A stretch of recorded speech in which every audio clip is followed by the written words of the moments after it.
SSC public examinations March 2025 exams మనకి 17 తారీఖు నుంచి 31 తారీఖు వరకు జరగబోతున్నాయి. 31 లేదా 1 తారీఖునే ఈ చివరి ఎగ్జామ్, సోషల్ ఎగ్జామ్. అది రంజాన్ యొక్క ఫెస్టివల్ని బేస్ చేసుకుని 31 కానీ లేదా 1 కానీ జరగడం జరుగుతుంది.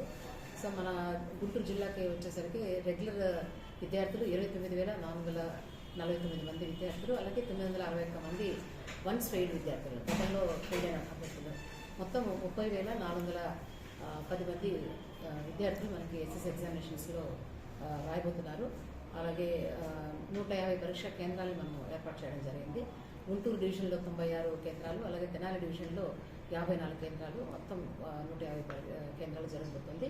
ఈ ఏడాది మనకి అపాస్ యొక్క ఎగ్జామ్స్ కూడా ఎస్ఎస్సి ఎగ్జామ్స్ మన టైం టేబుల్తో పాటు జరగబోతున్నాయి. దానికి సంబంధించి కూడా 1133 మంది విద్యార్థులు రాస్తున్నారు. వీటికి సంబంధించి మన సెంటర్స్లోనే 150 కేంద్రాల్లోనే 20 కేంద్రాలు, అలాగే ఒక జిల్లా జైలు, డిస్ట్రిక్ట్ జైలు ఉంది కదా, అక్కడ కూడా ఒక కేంద్రం, మొత్తం 21 సెంటర్స్లో 1133 మంది విద్యార్థులు రాస్తున్నారు. వీళ్ళు కూడా ఆన్ పార్ విత్ రెగ్యులర్ స్టూడెంట్స్కి మనము ప్రతి సెంటర్లో కూడా 2 రూములు 3 రూములు అలా కేటాయించడం జరిగింది. అలాగే మనకి సెట్ 1 పేపరు రేపు రాబోతుంది 13వ తారీఖున. దాని 14వ తారీఖున మన 25 స్టోరేజ్ పాయింట్స్లో, పోలీస్ స్టేషన్స్లో కూడా వాటిని రూట్ ఆఫీసర్స్ ద్వారా భద్రపరచడం జరుగుతుంది. అలాగే సెట్ 2 పేపర్ మనకి 14న వస్తుంది. దాని తాలూకు డిస్ట్రిబ్యూషన్ కూడా 15వ తారీఖున మేము అన్ని స్టోరేజ్ పాయింట్స్లో భద్రపరచడం జరుగుతుంది.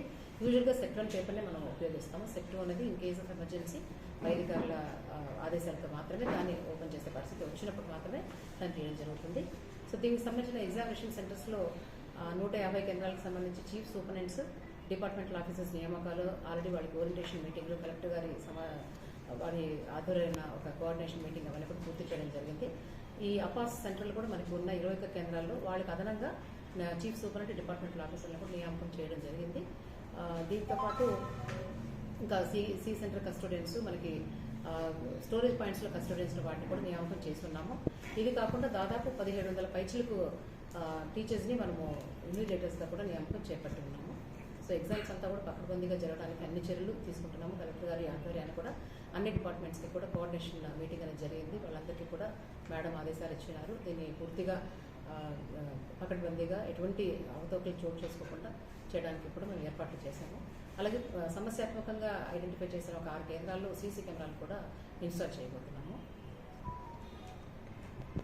పిల్లలకి సంబంధించి కూడా డీటెయిల్గా ప్రెస్ నోట్ ఇవ్వడం జరుగుతుంది. వాళ్ళు ఎటువంటి ఎలక్ట్రానిక్ డివైజెస్, గ్యాడ్జెట్స్, క్యాల్కులేటర్స్ ఇలాంటివన్నీ కూడా ఏవి పరీక్షా కేంద్రానికి అనుమతించబడము.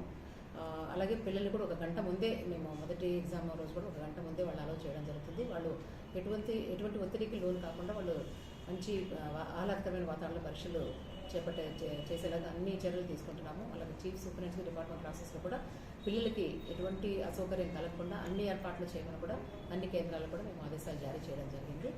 అలాగే పిల్లలకి ఫ్రీగా కూడా, అంటే బస్సు వాళ్ళు హాల్ టికెట్ చూపిస్తే ఆర్టీసీ వాళ్ళ బస్సులు కూడా ఫ్రీగా వాళ్ళకి టికెట్ లేకుండానే అలౌ చేయడానికి కూడా ప్రభుత్వం చర్య చేపట్టింది.